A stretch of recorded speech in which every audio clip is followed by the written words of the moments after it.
Good evening, everyone. My name is Alan Smason, and welcome to NOLA Theatre Talk. That's the show that basically deals with the New Orleans theater community, and we try to connect with everyone, try to support our local actors and local theater technicians, local theater music directors, as we had on Monday. We broadcast to the NOLA Theatre Folk Facebook group, and we also broadcast to theatercriticism.com's Facebook page. So you can see it there first off. And then later on, if you get a chance, we also have it on my YouTube channel, which will also be on my Facebook page. So we'll share it there as well. This evening, we have, I think, one of the funniest and most talented people we have in all of New Orleans, a person who really needs very little introduction, but I am going to do my best to kind of set the stage. The person I'm talking about, of course, is Sean Patterson. Sean has made himself sort of a household name in the New Orleans theater community by becoming not only a very funny comedian and a versatile actor, but also a writer of great worth. And I really should, I guess, not flood his head with so many accolades and give him too much of a big head there. But I have to say, Sean always has delivered. Whenever he's done anything, he's always done it with great determination, with great grit. And oftentimes the results are just, flat out fantastic. So without any further ado, I want to welcome Sean Patterson to our program tonight. Again, welcome, Sean. I know this was something you said, well, what is this all about? You didn't know exactly.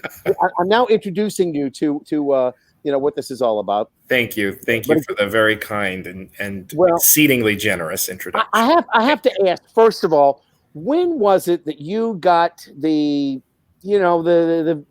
acting bug or whatever it was? What was it that they got you on stage the first time?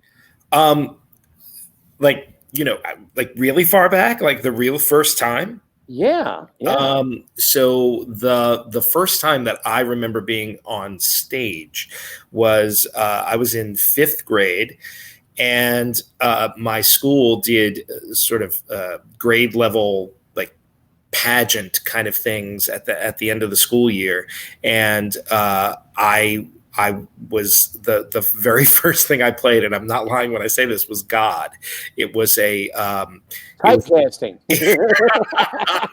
It was a little piece dedicated to fathers, because it was at the end of the school year, and I had to do this pantomime with these shoe boxes because God made fathers' feet as big as boats.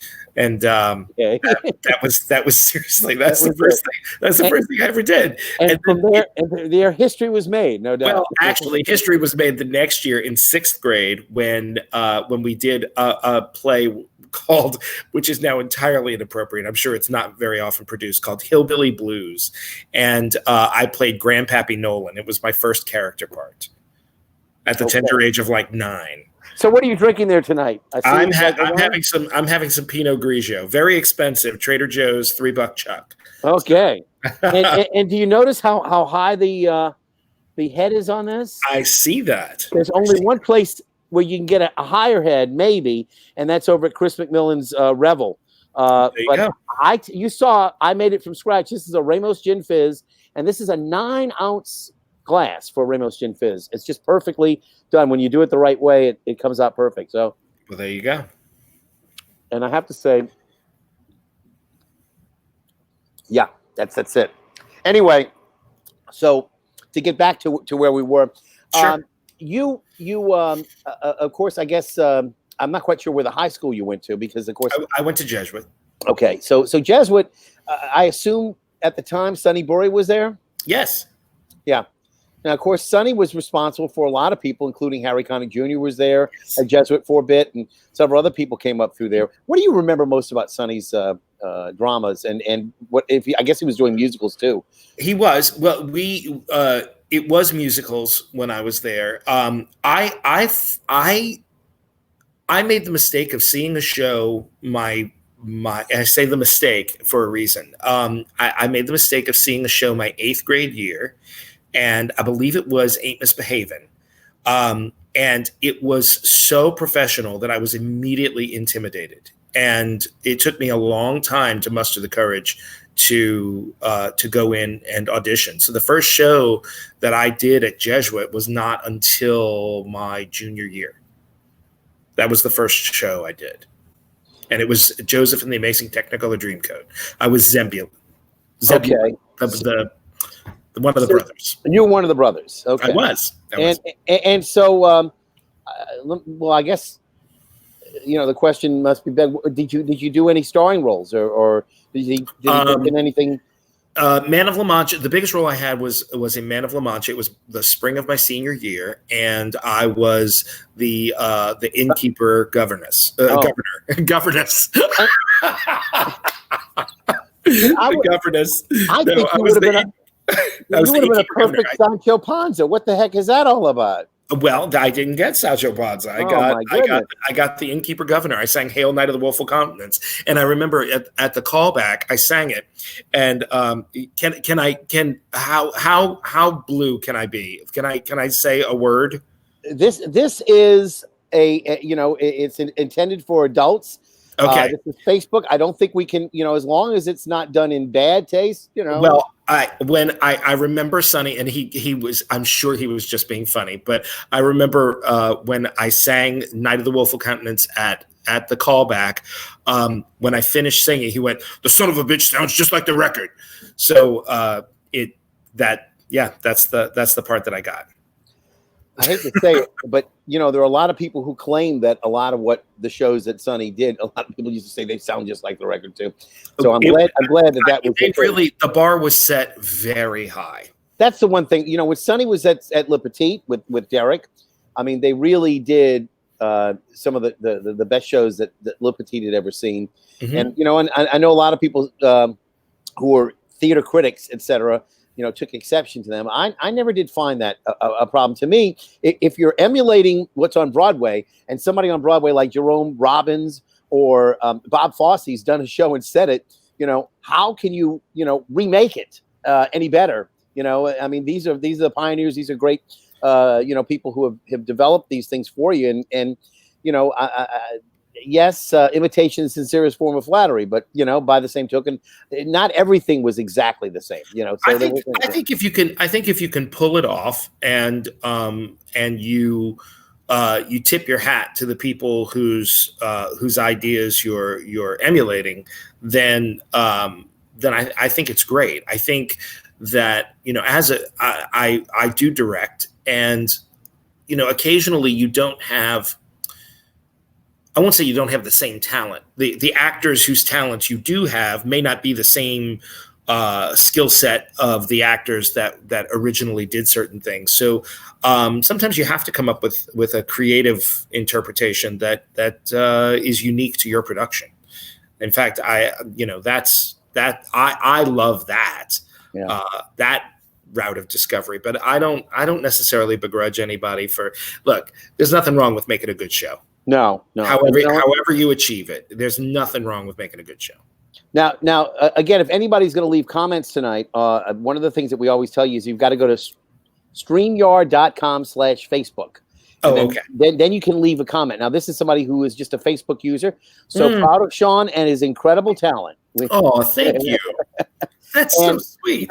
I'm always guilty of not putting up the comments. A lot of times I just say hi or something like that. But, one of the things that I do have a Facebook user, you might recognize this guy, John Bostic. Oh, I do. The man, the legend. I like that. I was just texting with John earlier today. Hi, John.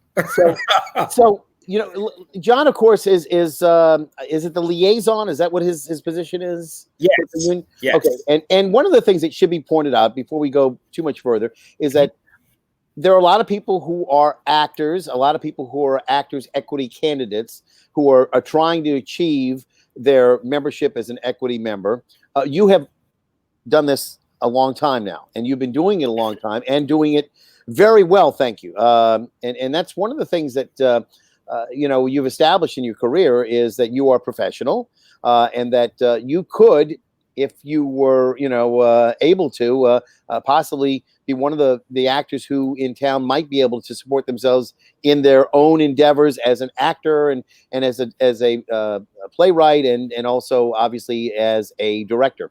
So, not everybody can do that.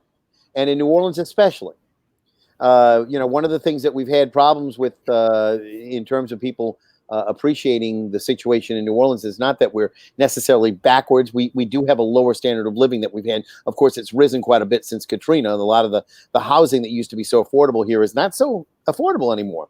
But, the cost of living has definitely gone up. But New Orleans actors at large have pretty much tackled their love of acting and their approach insofar as that they really need to have a day job just because most people can't support themselves. And of course, you also do have a day job. One of the things that you're doing now and have been, what is it, for 5 or 6 years that you've been actually?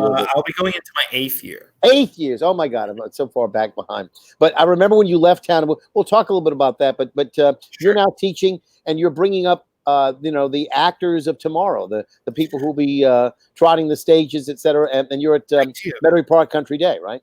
Yes. I am the drama.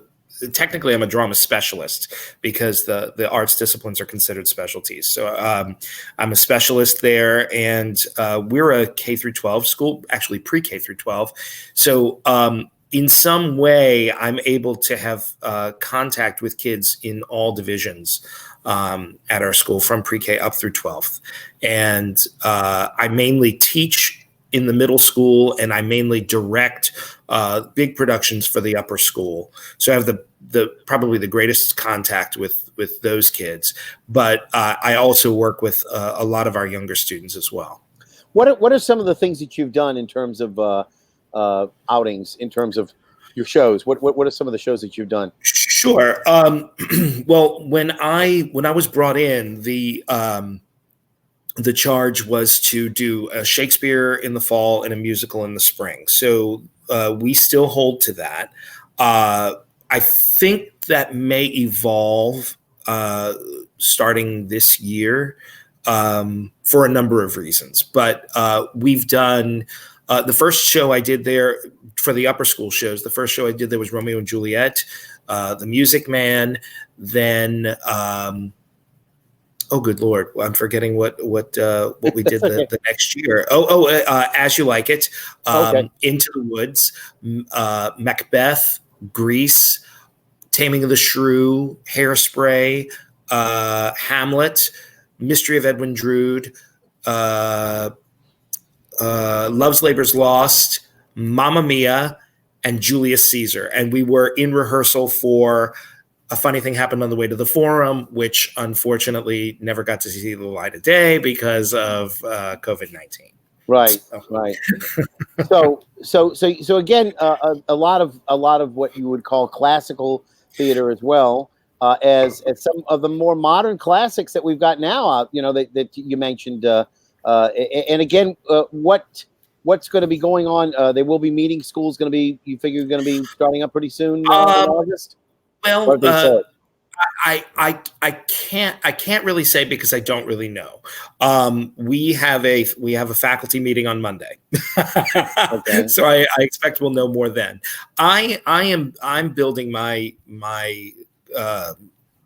curriculum to be flexible either way, because what I mentioned was the shows that I do with the upper school, but in the middle school, we've done things like Our Town, Paul Sill's Story Theater. We devised a production of what we called the Poe Project, which was our students' interpretations and reinterpretations of works by Edgar Allan Poe.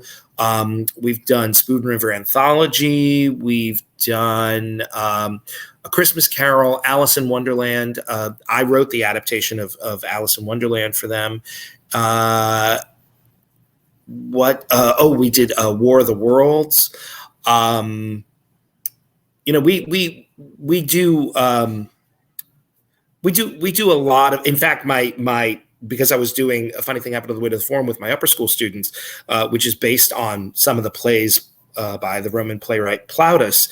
I was doing a festival of those short plays, short adaptations of those plays with my middle schoolers, which was going to go up on the same set about a month later, and of course they didn't get to do it either. Yeah. So we try to do some ambitious stuff. I wanted to go back. I'm going to try to find one more picture that I'm looking for, but I'll have to find that. But this may be one of the earliest things. I know it's black and white, but this may be one of the earliest things that I remember. It's before they even had color film. Yes, it's so far back. It was. Now this is pretty. Now again, that's Gavin there, right? That is Gavin Maley and Heidi Junius and Angela Menino, who is now Angela Menino Corona. Yes. Yeah. Her married name is Corona. So again, for those who don't know, Gavin Maley, who's right to your left or in the center, the gentleman there, one of the great actors, Shakespearean actors. He was an attorney and unfortunately passed away all too young in his very early 40s. And his loss is still felt today at the Shakespeare Festival. Every year he used to put on just some of the most dynamic performances. And I have to say also that I saw him in a couple of the pieces that Jim Fitzmaurice did. And of course, Jim has decided he doesn't want to, really do much in terms of theater anymore. But two of the pieces that I remember Gavin did, and Malice Towards All and The Visitation, were two of the most special pieces that I'd ever seen. And he really did such a great job. I just wish I could see them again. It's one of those things that, Now, was that what that was? When You Smiling again? And I think I've got another When You Smiling here. That's Ann Casey, I believe, and Becky Allen. And Becky Allen. Yep. And again, Miss Becky, I know she's been having a little difficulties getting around, but hopefully she's still strong in spirit. But we love her to death. She was going strong when we did Ball and All this year. So yeah. And Ann Casey, of course, has moved back to New Orleans. And so I'm happy to know that she's back. But this was I'm thinking this was what right after Katrina, or was it right before? I'm trying to remember. I want to say that was before Katrina. Yeah, I think that was like 2002. Okay, somewhere up in there. Hard for me to remember all of them. Okay, but so that's pretty early on for you in your career. And we did it a few times. We did it. We did it at the Old True Brew. We did it at on the North Shore, and there's someplace else we did it too. I can't remember where, but it was. We did that one a few times. And again, for those of you who are not familiar, When You're Smiling was sort of an autobiographical piece that Ricky Graham had penned, and it's a lot of Ricky's life and a lot of our dear friend Roy Smith. Yeah. So there's little pieces of sort of both their backgrounds kind of braided together. And it was repeated back in 2015 because I know that the Theater Critics Association had come down here at the end of March. That was coming together with the Tennessee Williams New Orleans Literary Festival. And so that was, I think, on the Wednesday night. We met at Gallier Hall, and Sonny Bory was there to greet us. And, we got on a bus, and we went all the way out to the Jefferson Performing Arts Center, which had not yet opened, and then traveled on the same bus over to Kenner, not far down on Airline Drive, and turned right there and Williams, and was over at Rivertown, and we saw When You're Smiling. And this was a new iteration that, again, I'm not sure that all of the theater critics got, but, I enjoyed it. And again, I actually prepared a glossary of terms for some of them who, could not understand, what a zinc is, Zinc is not an element, That's when you use your context clues to figure that out. So, no, I think of it as Ricky's Brighton Beach memoirs, and it's a very sweet play with its heart just in the right place, and it's an affectionate sort of recollection of what life was like for them at that time. I don't think it's intended to sort of be this kind of iconic representation of everyone's life.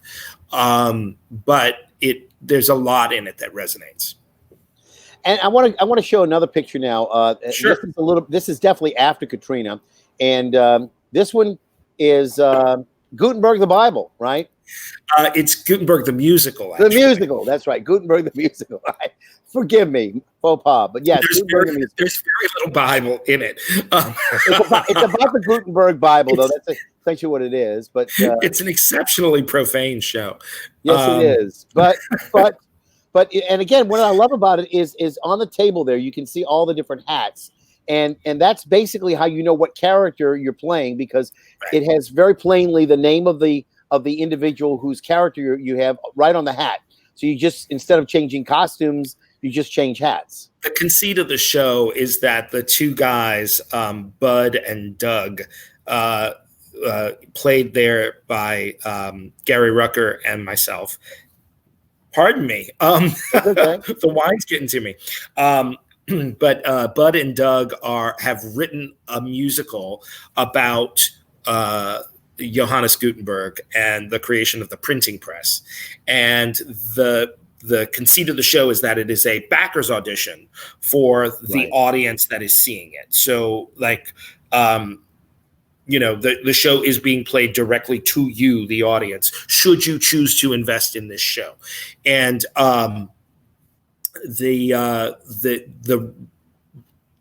idea is that they are going to act out the whole show for you, but they didn't want to get bogged down in using costumes and things like that. So the conceit that they come up with is to use hats that have the character names written on them, which is it's a lot of fun. Yeah. And there's one point in the show where my character has to assemble all of the hats, and I think there are 23 of them, but has to assemble all of the hats in 2 stacks. One stack to go on my head and one stack to go on his head, so that as a hat is removed from the top, you're becoming the different characters and eventually landing on themselves. There's a character hat for each of them. It's yes. So it's a lot of fun. I've been very fortunate in that I've gotten to do a lot of shows that have like fun little gimmicks like that attached to them. Like Greater Tuna, Mystery of Irma Vep, obviously Gutenberg, Fully Committed kind of fits in that same vein. I love that kind of stuff. It's fun. 39 Steps. That's the one I was just about to make mention of, with the 39 Steps. Now, that one you did, I'm trying to remember where it was presented first. Was that? You mean like London or New York? No. I mean you. I mean, you were involved with it. Was that? We did it at NOCA. That was at NOCA. That's right. And so on the big stage. And again, you've got just a couple of people who are doing all these different roles, and there's one woman who's doing all. And I believe it's Jessie Terrebonne Thompson. Yes, she does all the femme fatales. Yeah. That's fabulous. And at one point, I think there's one point in the Mystery of Irma Vep too. Maybe that's it, but there's one point where one of the characters is supposed to go out and get another character that they're playing, and it's like, no. Very funny. Very funny. No, you can't do that. What do you mean I can't do it? Those kind of bits. I mean, they never get old. At least not for me. No. I'm sure for an audience that gets a couple of pages ahead of us, it gets old for them. But now, as a writer, I want to get into a little bit of your writing, because we all know what a funny character actor you are, etc. But was Let Freedom Swing the first thing that you did at the World War II Museum? Yes. Okay, so tell me a little bit about what was that all about. Well, I was living in New York at the time. I was, after Katrina, I sort of found myself a little bit adrift. I was employed and I was doing shows, but I was feeling sort of, unfulfilled. And I sort of cast my net wide for a second master's degree, and, landed it was between a directing program at the University of Washington or a musical theater writing program at Tisch in New York. And ultimately, I decided I wanted to go to New York rather than Seattle, even though I love Seattle. And actually, if I'd made the decision today, I would end up in Seattle. Isn't that funny? So anyway, I was in New York. I was in this grad program, and got. I was approached about writing something for the museum for the opening of what was then called the Stage Door Canteen, which is now called BB's Stage Door Canteen. Right. And so that would have been what 2009 or 10 or something like that, or that was, I believe, 2009. Yeah. So, and go ahead. Well, no, and I think Victoria Reed at that time was the entertainment director, and Victoria was not part of the original conception of that show. She came in sort of after, I want to say after that show was up, she came in, and she was part of the second time it was produced. I got you. Mm-hmm. So another way, but it had a musical component to it too, right? It did. So the idea behind the show was to, the idea that started the show, like that started the process, was to recreate a stage door canteen experience for a contemporary audience. So what we did was they wanted it to sort of feel like to kind of feel like they wanted it to be a review, but we sort of had to figure out, we didn't want to do straight impersonations of people. So we had a leading lady and a leading man who were kind of modeled after like a Loretta Young and a Bob Hope type. And then we had a trio of young women who were kind of like the Andrew sisters. Ours were, I think they were Myrna, Lorna, and Norma, or something like that. They were Ping and Pong, but right. But I mean, they sort of filled that groove. And then we had three guys, kind of in the style of the three guys in On the Town, except they weren't all sailors. One represented Army, one represented Navy, and one represented the Marines. And the idea, they originally had wanted the audience to, they wanted it to be kind of an audience participation thing, because if you were at the Stage Door Canteen in 1940 or 1942 or whatever, you were either enlisted or volunteering. There was no, let's go to the Stage Door Canteen tonight. Like it just, that wasn't what it was. Yeah. So we had talked about, and I really wish they had done this idea, because this would have been really, I think, really special. But we had talked about initially, if you've ever been to, I don't know if they do, how frequently they do them. I remember them being specifically from the Met in New York, but you would get these little metal pins that you would bend on your collar, and it would sort of be a different color for a different day of the week that you came in. Yeah. And we talked about getting those to represent the different branches of the armed services, so that when you checked in, if you yourself served, you would get the branch that you served. Or if you were there, say, with your grandfather, and your grandfather was in the Army and you want to represent the Army for him, you would, so that everybody would ultimately be representing an armed service. Does that make sense? Yeah, sure. Yeah. And it ultimately that element kind of went out. And I think at some point they, they might do like something like the Victory Bells do now, like picking up a guy out of the audience, dancing with him, or, that kind of thing. But that was sort of the extent of the audience participation. And I think maybe they taught him a song or something, but it was I want to say like something like 20, 23, 24 songs from the period that were fashioned together in this kind of review that kind of sort of told the story, but kind of sort of didn't. Let's continue. The World War II Museum. This is one of your shows. This would have been on the air from 2011, I believe. And you mentioned one of the Victory Bells. There's the lovely Courtney Bowe. Courtney Anderson now. Courtney Anderson, yeah. She's Actually, now, she's now actually married, and yeah. she has another new name. But she's about to have a baby. Yeah, she's very, very much about to become a mother for Father's Day. And speaking of mothers, this was supposed to be on Mother's Day. It was set in New Orleans. That's Bob Eads Jr. and I believe you've got Idella Johnson, and you've got Troy Bichet and Gary Rucker. And that was a fabulous show that you've got there. You know, and I know that particular show. I did. You were the responsible party for it. So Victoria Reed had approached me about she had an idea that she wanted a radio show, and she wanted it to do with Mother's Day. And then through discussions, we kind of came up with this idea of centering on a story of a young Black woman who was enlisting toward the tail end of the war, and she and her mother were a singing duo, and she, like the kind of the conflict in the story was her coming to terms with the fact that she had to tell her mother that she had chosen to do this. Right, and it was also supposed to be, I think, right before the end of the war, Mother's Day, like 1945. The war is getting ready to end. The war in Japan.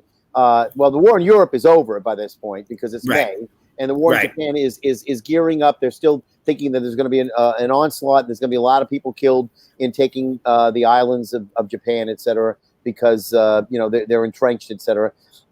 There was one small situation on that. They used "You'll Never Walk Alone" from Carousel with that, which didn't actually open until later in the year in September. I'm so glad you brought that up.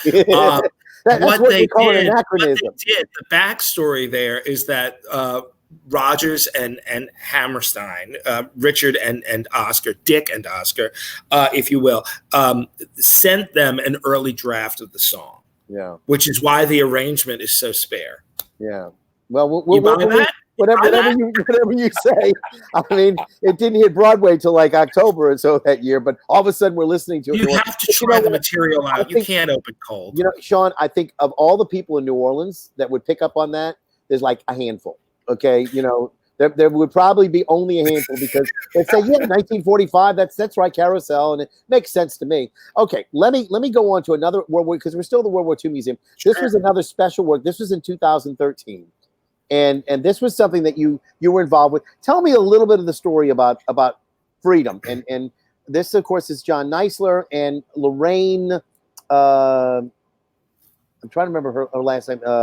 Well, I'll figure it out. I know where I've got it. But she's actually done it at least twice that I know of. I want to say Hasper, but I know it's. I'll get it. It's not a problem. But anyway, tell me a little bit about, because this was a story that started out, was written by David Seelig originally. Mm-hmm. Yeah, it was David Seelig and Kitty Greenberg was involved, and Joyce Pulitzer. And somehow or other, you got involved in the project after, I believe, both David and Kitty, who had been shepherding the project, had passed, right? Well, not exactly. I was home from New York for a summer, and Francine Siegel reached out to me about coming in and doing a reading of a developing show, and it was it was the kind of thing like, we want you to come over to a house, we'll give you lunch, and we'll read the play together. And it was you're going to be reading with Charlotte Shelley, and I just adored Charlotte, and adore her, and was very eager for the opportunity to spend a couple of hours working with her. And so we went, and David Seelig had passed at the time. So his widow Alana was there, and Kitty was there, and Joyce Pulitzer. And I had known Joyce because I was involved in an early iteration of a play, Cherry's Jubilee, that she co-wrote with some women with whom she had attended Newcomb College. And that particular play actually was broadcast on this very show last month. We actually had one of the original actresses, Gia Rabito, reprise her character, and it was quite special because we had a whole bunch of people doing it, and I thought it was really quite special. I stage managed a reading that we did. I think it was at Harriet Nelson's house, and I read the stage directions in the reading, and for whatever reason, that was such a. I was not involved in the production when it went to Southern Rep, but however tangentially I was involved in it, Joyce remembered me and I remembered her, and so I went in and I did this reading of Freedom, and it was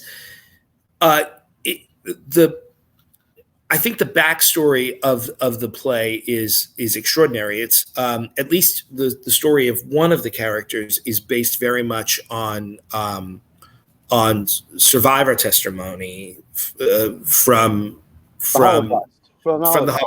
Yes. Yeah, and it's Lorraine LeBlanc. I was trying to remember the Lorraine LeBlanc, of course.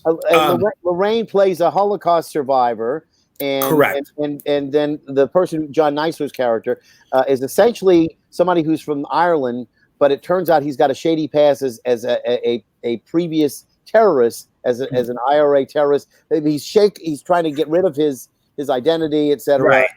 And so both of them are trying to become American citizens. Exactly. They are there to take their oath of citizenship. And at that time, I guess because the woman's character was so rooted in truth, it was so compelling.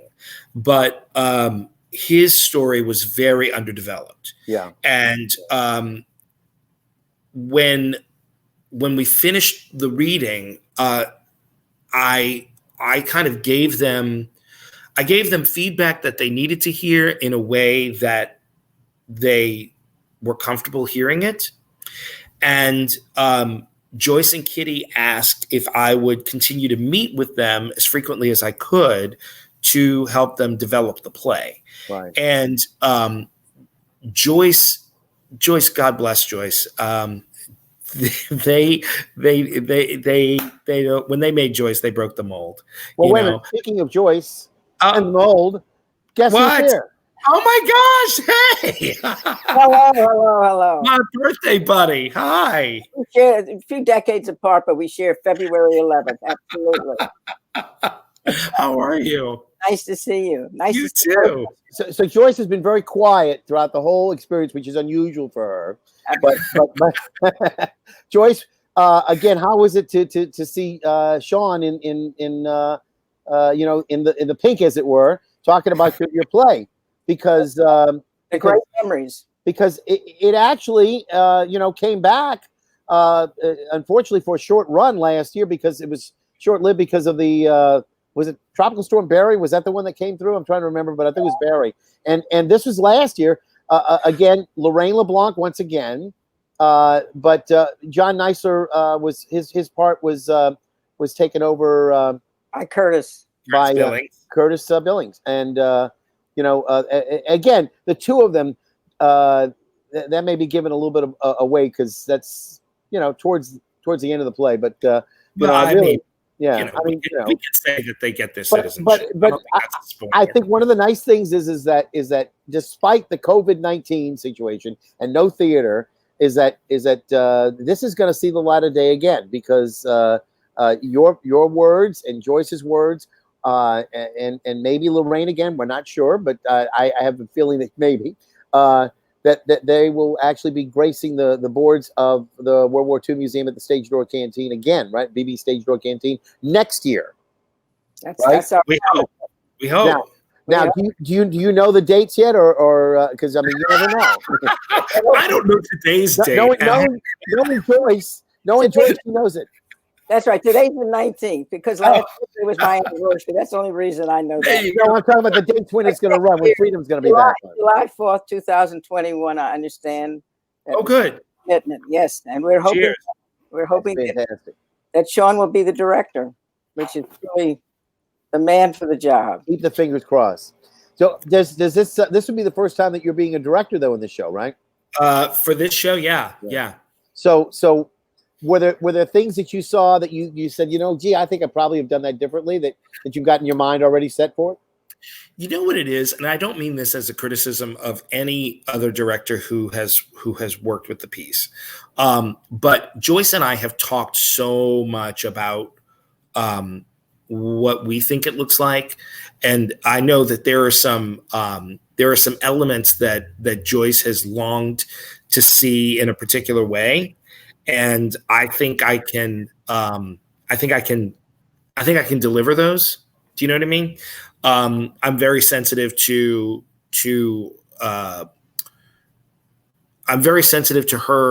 her not ownership. That's not what I mean, but her connection to the play, and I want to honor that. So, yeah. Oh, okay, that makes sense. Joyce, anything you want to ask or add? Yeah, first, I want to add that without Sean, the play would not be what it is. He's been, and when we asked him to help, he gave us an honest input, which made all the difference in the world. And I can't wait to see you direct it.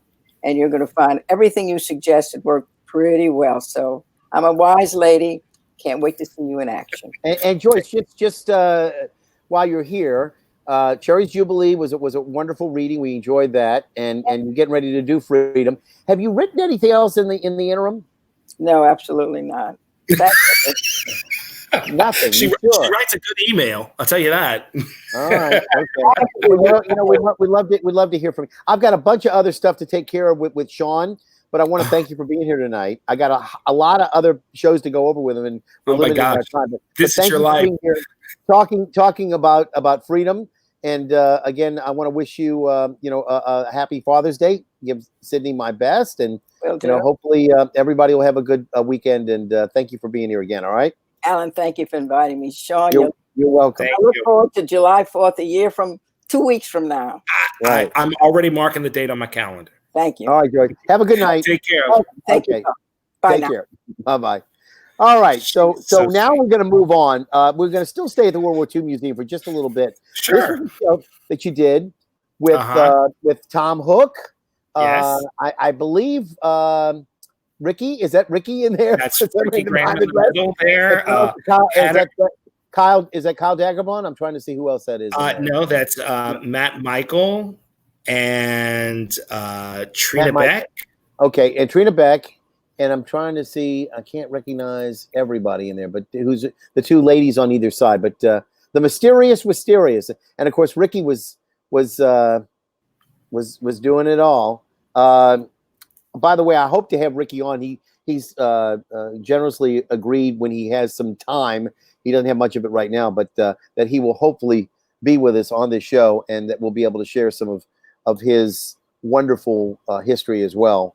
And we'll see what happens. But I also, before I forget, Hannah Rachel and Brittany Creighton were on the ends there. Okay. Sorry. Okay. Hannah I was naming in the middle, and then we started talking. I didn't recognize her, and of course Hannah was in I think Legally Blonde, so I should have known that. No sure. Problem.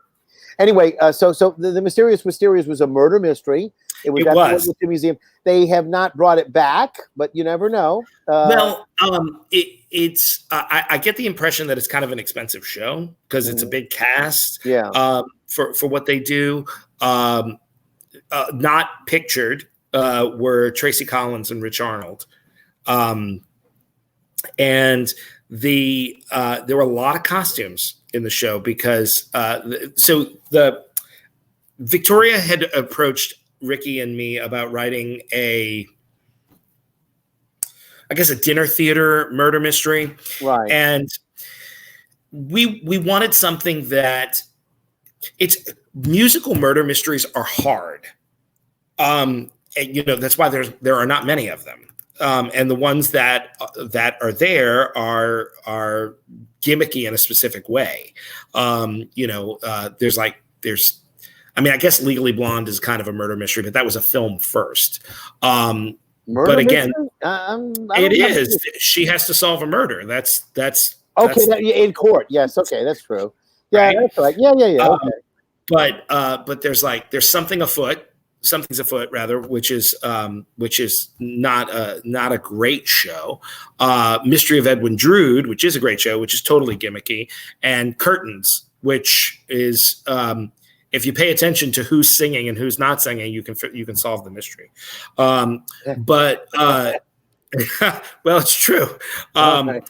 But so we kind of struggled with writing a musical murder mystery, and they originally Victoria wanted something where the audience voted, and it was going to have all these different endings, and it got to be very, very unwieldy. So we started to kind of step back from that and sort of build in some elements that we thought were fun. And I don't think Victoria was thrilled at first when we gave her the script, because I actually looked back on some of the emails recently because I was trying to find a piece of information, and there were things like, there's nothing that we talked about in the email, which is not an email that you want to get from a person who's paying you to write something. But ultimately what it was so it was set in this place called the Wisterias, which was an old family home down in the bayou. And it's a dark and stormy night, and these characters come in who are all kind of types. There's like sort of the kind of wisecracking girl singer Corrine, and there's the sort of Red Skelton type comic, and there's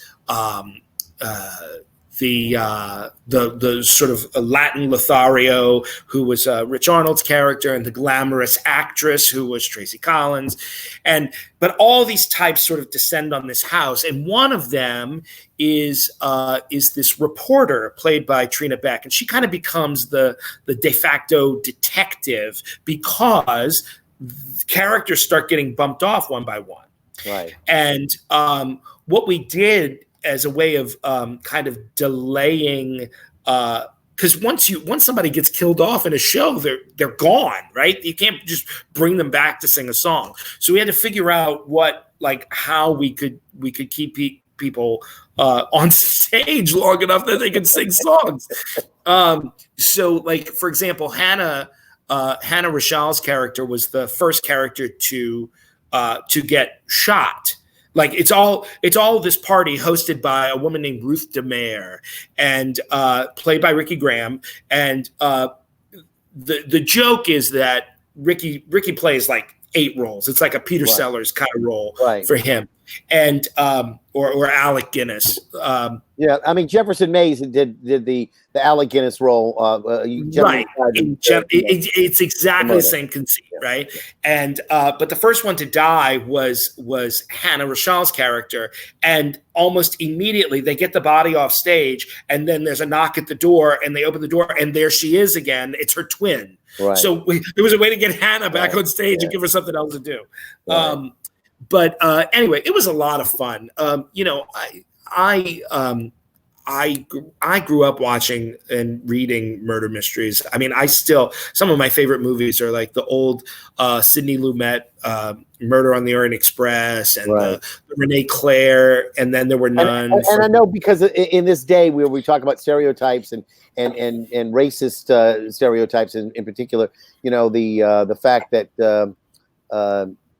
you would have like Warner Olin, doing Charlie Chan. I'm a big Charlie Chan fan. But yes, exactly. Yeah. I mean, I love the character. It was unfortunate that Hollywood decided to play the character with people who weren't of Asian extraction. Sure. And I have to admit, I mean, talk about inappropriate. But one of my favorite movies is Murder on the Orient Express. Not Murder. I just said that. Murder by Death. Neil Simon Murder by Death, in which Peter Sellers plays, and it's actually, I mean, in a way it's inappropriate because Peter Sellers is playing an Asian character, but it is also a spoof of the fact that a British actor played an Asian character in the 40s. So it is a satire on that. So there is, I guess there is a layer of removal. But I mean, you couldn't get away with some of the things they did back in Hollywood. They did. No. Remember the party? You know what? That's fine. Yeah, that's fine. It's okay that we can't get away with that anymore. Yeah, that's fine. But what I'm saying is that nobody today would say, "Hey, let's put everybody in sort of brown skin because we want a character actor to." No, you get somebody who's able to do the character, who's talented enough and basically of that extraction. Exactly. I got to ask you about some of the things that you've done to flex your artistic muscle, as it were. I believe you were the first person to do this character here in New Orleans. Yeah. I think I'm the only person. Well, yes. I'm not the only person, but yes, I've done it twice. And that's Butch Care. Now that would have been the original version that you did at Le Petit, correct? Yes. In fact, I think that might be in the that's in the old. It's where the part of the bar is. Right. For exactly. Yeah. It's the old lobby, the old foyer. Yeah. And again, I know that several other people have done the role, but it came about in a fairly compared to what compared to being on Broadway, in 2002 or so. It came about pretty quick that you were able to get it here, and I think that was through the efforts of maybe Brian. I'm not quite sure who at Le Petit was able to do it, but I don't know any of that. But that was the summer of 2010, I believe. 2010, yeah. So 2010, and again, it was on Broadway. It was on Broadway for several years. So and then it. Well, anyway, I think it may have toured, but I'm not quite sure. I want to say it ended just before then. It did tour, but I want to say it ended just before then because when my wife and I were in New York, we saw the final performance. Yeah, we saw Harvey and Marissa Jarrett Winokur, who played Tracy. They came back, and at the time, Casey Marino, who was a local boy made good, he was in the show. Yeah. So we got to go backstage and see how it's tiny. It's tiny back there. It really is.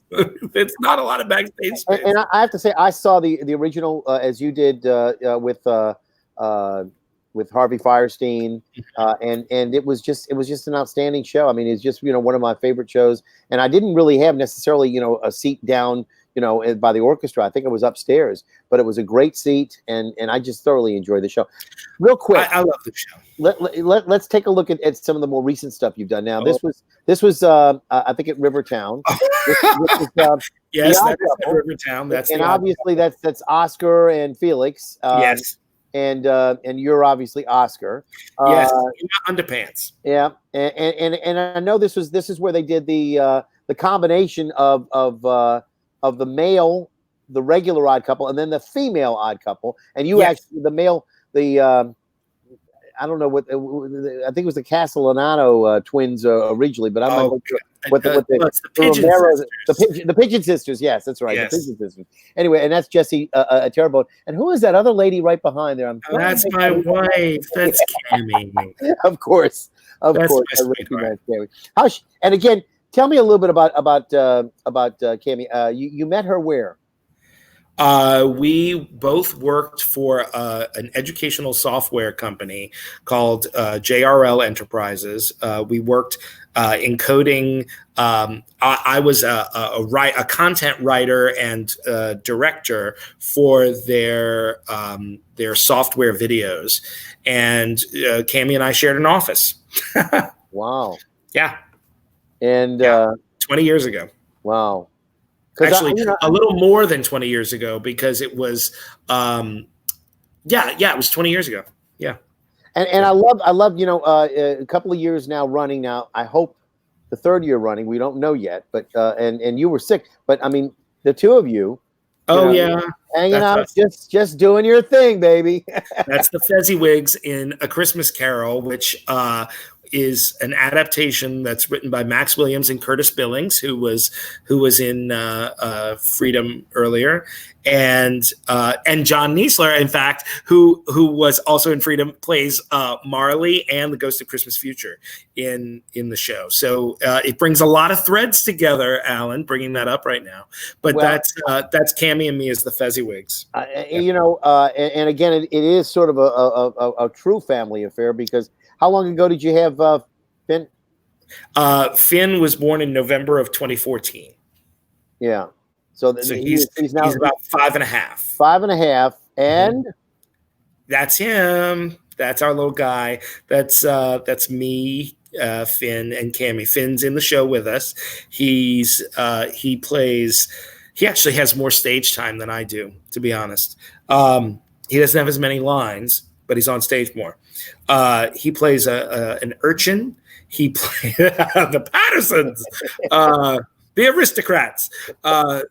He plays a street urchin. He plays Cupid, who is a character that they've interpolated into the Fezziwig scene, and he plays. I forget whether he plays Want or Ignorance. I think he plays Ignorance with Ghost of Christmas Present. So, yeah. Amazing. Well, we're getting towards the end of the evening, and I want to thank you for being here. But first off, I would not be, right if I didn't talk a little bit about what's going on now. Today being Juneteenth, we've had a lot of uproar, a lot of unrest, and I know that you and I have already discussed a lot about what's going on. And I know one of the things that you are dedicated to doing is trying to see whatever we can do to change theater so that, Absolutely. Inclusion will be there, diversity will be there, and that a lot of the people who are clamoring for a place in theater will not be denied it. It's it's funny that you talk about shows that I've written for the museum, because I don't. One of the reasons I don't write more, in fact, I just wrote a show for the museum that I was supposed to go see, and a performance was canceled because of COVID-19. Like, honestly, I mean, I just wrote something for the museum, but that was like, it's been 2 years since I really wrote anything for the public. I mean, I collaborate with Ricky and with Jefferson and Mandy Zirkenbach quite a bit, but one of the reasons I don't write more is because I struggle with what do I have to say that anybody needs to hear. I do well with adapting stuff. I do well with writing things for my students, but otherwise I wonder, what do I have to say that anybody needs to listen to? It's better if I, cede that space to someone else who has, more to say, I guess. Yeah. I really do. I struggle with that. And I mean, that sounds so feeble, but it's true. I mean, it's the reason that I don't write more is exactly that issue. I do, because of my position as someone who can give opportunities to students, I've taken that very seriously. And I don't do colorblind casting, but I do color conscious casting. At school, we because of the kind of school we are, Country Day is an independent school that has a reputation of a kind of affluence. And that's, while that is true for some of our students and some of our families, it is not true for all of them. Mm-hmm. And while we could do better as far as the diversity of our student body, we do have diversity in our student body. Right. And in fact, the representation that we have in our shows is sometimes greater than the representation that we have across our community, which I think is a wonderful thing. But when I'm the one choosing shows and I'm the one giving roles, I mean, look, I mean, yes, we do Shakespeare and musicals. Every show that we've done that since I've been there has been written by a white person. So it's on me to if I'm not doing works by authors of color, which I think we do need to do. I think that it's important to give as much opportunity to students of color and not just ask them to pretend that their color doesn't exist, and sort of mask that in a role that was written for someone of a different ethnicity. But have them bring value to your production. Exactly, and allow them to express themselves as authentically as possible. Sean, I got to stop you right there. We're already out of time, unfortunately. Oh, that's great. No, an hour has flown. That's a good thing to end on. I want to thank you so much for being with us tonight. Thank you. It's been an absolute pleasure, and I hope that you'll join us on a future broadcast. We'll have some opportunities to have you back. Again, give my best to Finn and to your lovely wife Cammie. And I want to thank everybody for being here. The comments that we had tonight, thank you. And I would like to also maybe bring you back as a member of Equity to talk with maybe a couple other people about what's going on with Equity and the contract. I'd love to. I want to have a real conversation about that. We have not had, and we want to make sure that we give an opportunity, because this was about you tonight, not about particular issues. Okay? No, but I mean, it's a fascinating time to be a part of this industry. It's going to go through so much change, and it's going to happen very, very quickly. And it's a fascinating time to be part of it. All right, thank you again. I'm going to close out now. Thanks again. I will just remove you from the stream, and I'm going to close out. Ladies and gentlemen, thank you very much for being with us. Again, my name is Alan Smason. This is NOLA Theatre Talk. And those of you who are watching this, you'll see it on the NOLA Theatre Folk Facebook group and the theatrecriticism.com page. Again, coming up on Monday night, we are going to have a live stream reading of Brick by John Broder. It is not for youngsters. It is an adult play going to be read by Bob Eads Jr., Harold Gervais, who is actually directing it, and Xavier Juarez are playing the parts. John Broder, the playwright, will actually be taking part in doing stage directions and doing an introduction. We hope you'll be with us for that. And until that time, I'll see you at the theater.